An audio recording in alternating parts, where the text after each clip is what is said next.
In order to get to the right people and speak to them the way you need to know who your target market is and your target audience. Today, we're going to break it all down.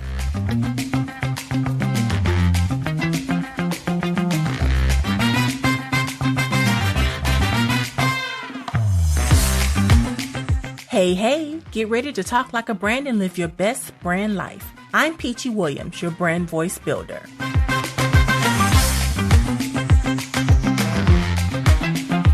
Target markets are very, very important to your brand. It basically puts you in front of the people who want to hear what you have to say. So what exactly is a target market? A target market is specific. It's a defined segment of consumers that your brand wants to serve with its products and services. You need to identify the target market because it helps when you develop those products and services, and it also dictates how you market to the people that want them. A target market basically contains the end users of your product or service. You really need to understand it so that you can create those products and services and marketing campaigns for that specific, well-defined group of people. Because if you don't, you will have bad reviews. People won't buy your products and services because you are not connecting with the audience that wants them. There is only one winning strategy. Once you define that target market, then you can actually create offers that people want to buy.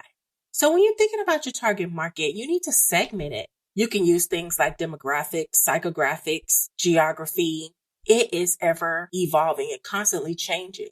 But one of the best examples of a target market is fast food. Let's think about McDonald's.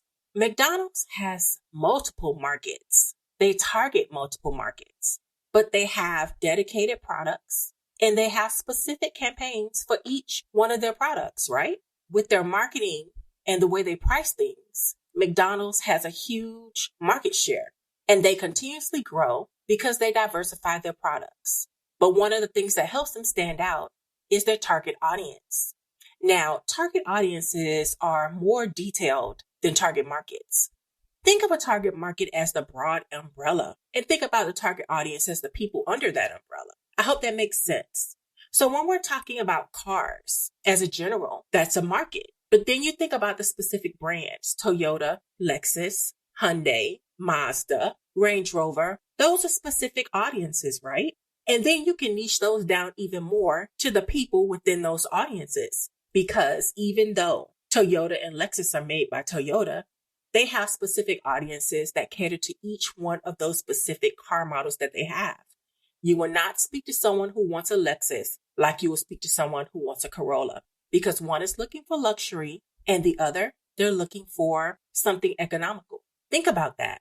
A target audience is a group that has significant potential to respond positively to a brand message. That's what Tom Duncan said. To communicate with that target audience, you have to understand who they are and what they need, even what they want. Because your customers need to be educated about the advantages of doing business with you. You need to teach them how to use your products the best way. And you need to demonstrate how your products will improve their lives. Consumers buy because of personal reasons. They don't buy just because you want them to. There are some key differences between target market and target audience. Although they're similar because they overlap a little bit, a target market impacts all the decisions a small business makes. And you're making those products and services to meet the needs and wants and desires of that target market. That includes packaging, pricing, and the way you process sales. The way you structure your sales is also a part of your target market. But then when you get to target audiences, it only impacts the decisions related to those specific marketing messages. Those specific messages for that specific demographic. Although they can be the same, most of the time, they're very different. That's why they target advertisements based on age, location, race, gender, because it's very effective, because they have a clearly defined target market and a more clearly defined target audience. There are different types of target audiences. When we're talking about these target audiences, we're talking about all the different ways you can define who you're creating your campaigns for, who your brand voice is speaking to. And then you segment those audiences into different groups. You define them based on categories like their intention to purchase. These are groups of people who are looking for specific products, specific price points, and they're looking to collect more information before they buy. Before they open their wallets, they collect information to make sure that they're making a great decision based on their specific needs and wants. You can also segment your audiences into groups based on interests. And so this is like what people are into. Think about hobbies. Think about people who buy comic books, buy specific comic books, Marvel comic books or DC comic books. Think about people who buy specific shoes. They're looking for Jimmy Choos or they're looking for Skechers. Those are their interests. Now let's get a little bit more granular. Let's think about some subcultures.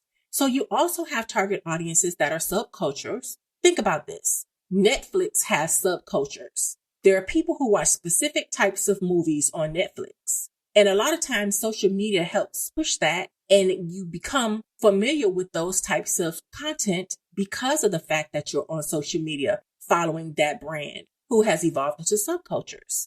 Let's think about this. Music. Some people like rock music. Some people like R&B. Some people like country. Those are specific subcultures. Those are groups of people who are identifying with a shared experience. Those are people who can relate to each other because of the fact that they share that experience. As a brand owner, it's really good to use personas and things of that nature to define your audience, to help define that audience. But there are 7 specific ways that you can determine your target audience that will help you as you move along in developing your brand voice and the messages you need to attract those audiences within that target market. So think about these 7 steps. You're going to carry out client interviews or ask people what they want. Look at the people who already buy your product or service. Where do they live? Where do they shop? What do they like? How old are they? You want to engage on social media or you want to give them consumer surveys so that you will know more about these people, right? You also want to look at market research and identify industry trends. A great way to do this is Google. Google is your friend. If you have a huge brand that does something similar to you, type that in. Put it in a search engine and see what comes up. 9 times out of 10, they have so much information that can help you as you're structuring your target markets and target audiences. Your work is almost done for you. You want to look at trends to see where these brands are focusing their efforts. That's how you tweak your brand to offer better value, right? Because the name of the game is being unique.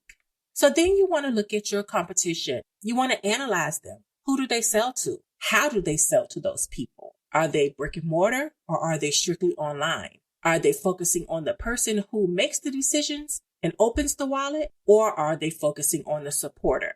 In those cases, think about the parents and the children. Although the parent spends the money, it's the children who actually come ask for the items, right? Most of the time.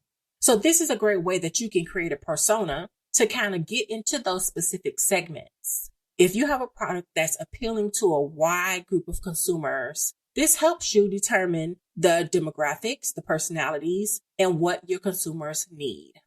It's going to speak to the different needs of the different personas. So as you're developing those personas, think about the surveys and the data, any engagements on social media, and any other information that you can extract so that you'll get a complete view of that person to make sure that you know exactly who you're talking to, how you're talking to them, and when you need to talk to them. Look at television shows, look at hobbies, look at magazines. It really gets deep. So then you're going to think about who your target audience is not. There will be people who are in that target market, but they're not in your target audience. They will hear your message and they won't act on it because they're not your target audience, even though they're somewhere in that target market space. So you need to be very specific in determining who that audience is and who that audience isn't, because that will keep you from spending money and wasting money, because the object is to get a return on your investment, right? So as you go along, you want to continuously revise based on the data that you are gathering. Again, branding is a continuously evolving process. It's not something that you can just wake up and do it overnight and everything is set in stone. As your brand evolves, so does your brand voice, so do your personas, so do your target markets, and so do your target audiences. And then, of course, you want to use the right software to make sure that you're getting the most out of your investment. Google Analytics, and there are a ton of other programs that you can use to actually get the data that you need. Look at your web stats and other software that will add value to what you need. Your psychographics, your demographics, commonalities between your buyers. It's software out there that can get you all of this information. One of those websites is American Fact Finder. American Fact Finder can help you find your target audience. Another one is the Pew Research Center. The Pew Research Center gives insights like you wouldn't believe. You'll find out about internet usage, social and demographic trends, global attitudes, and so much more that can help you pinpoint what you need to do. And then My Best Segments is another good one. This can also provide insight like consumer behaviors, lifestyle, demographic traits, and things of that nature. Once you get that data, then you want to think about your brand. You actually want to develop a SWOT analysis for your brand. And so in that SWOT analysis, you're going to be talking about the strengths and weaknesses, threats and opportunities for your company. I want you to know that when you're talking about strengths and weaknesses in a SWOT analysis, it has to be very comprehensive. But most of the time, the strengths and weaknesses are internal. It's about your personal brand strength and weakness. And this way, you'll be able to capitalize on those strengths and improve your weaknesses. You'll be able to lean into the things that you do well, the things that make your brand strong, and you'll be able to get away from what makes your brand weak. So as you start talking about your opportunities and threats, those are external. You have internal challenges, but you also have external threats and opportunities. And then you need to prioritize all of these things to come up with a comprehensive SWOT analysis. So these questions can help you in your SWOT analysis. When we're talking about strengths, you need to think about whether or not your business has a mission or a unique backstory. And then in what areas does your brand excel? What areas do you do things the best? What strengths or unique skills do you have for the people who work for you? Is your business in a great financial position? And does it have other resources that you can rely on if things go awry? Does your business have a product or service that no one else can give? And then how do people think about your brand? And that's very, very important. How is your brand perceived? How is your brand aligned with the mission and where your business is going? Think about your brand story and think about your brand voice. We always talk about authenticity. How much of that authenticity resonates with your audience, the target audience? How do you communicate elements of your brand? And do you do it well? That is very important in determining the strengths of your brand. So let's talk about weaknesses. Where do you perform poorly? Do you have a lack of training? Do you need more training? Do your employees need more training? What about the morale within your company? And then one of the killers and one of the main weaknesses of businesses is a lack of resources. That can be staff, that can be funding, that could be time, and then a lack of focus. Those are two main weaknesses of brands today. When you think about your brand, you need to be strategic. So do you have a strategy in place in how you're going to move forward toward your vision?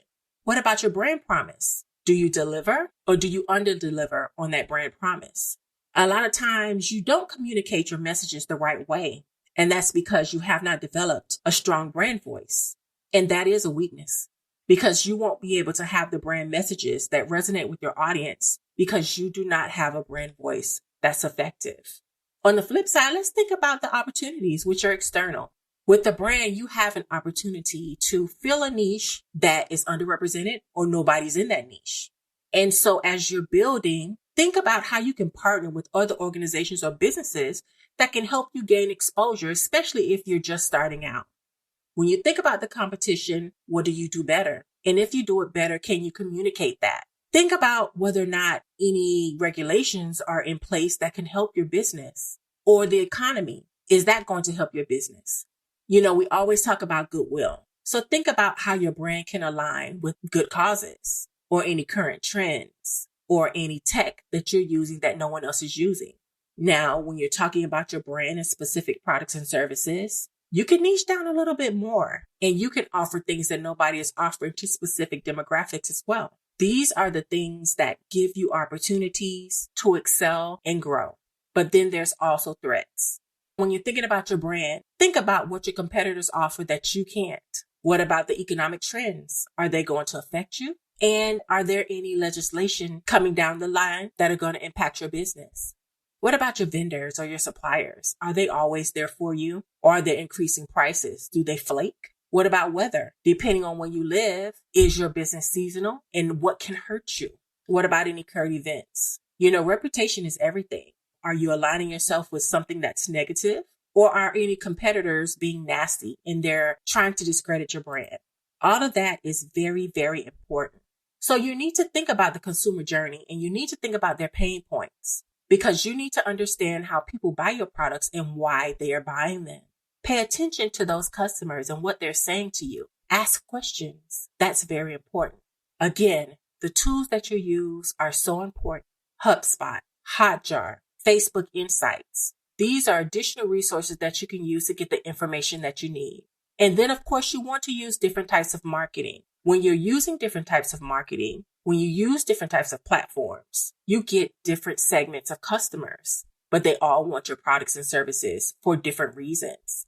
Think about your buyer's journey. Think about who sees your messaging and think about the messaging that works with the different audiences and hold true to that. You cannot serve everyone. You really want to identify the people who are identifying with you and your brand because those are the people who are going to remain loyal and buy over and over again.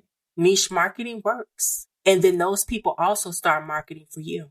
So the more you know your audience based on your target market and the target audience, the bigger of a competitive advantage you'll have.